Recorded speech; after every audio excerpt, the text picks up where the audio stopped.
अस्सलाम वालेकुम वीवर्स। ये देखिए, आज बड़े अफसोस की बात है, मेरी एक चिड़िया है वो मर गई है।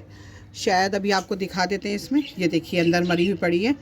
अभी इसको निकालेंगे और या तो इसे ठंड लग गई होगी या कोई बात है, लेकिन ये बेचारी मर गई है। बहुत प्यारी थी और अच्छी तरह अपने घर के अंदर बैठी है, लेकिन फिर भी पता नहीं इसे क्या हुआ, खैर अल्लाह जाने।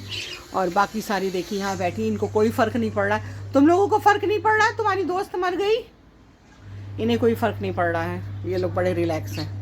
अभी इसको निकालते हैं। ये देखिए जब ये निकाल रही है इसको अंदर से, धीरे से उठा लो। बदबू आ रही है बहुत ज़्यादा। ला हम निकालें। तो है ये आज नहीं मरी है। बस आ जाओ। देख लिया, ये देखिए मर गई है। अब इसको फेंकना पड़ेगा या कहीं दफना देंगे हम लोग।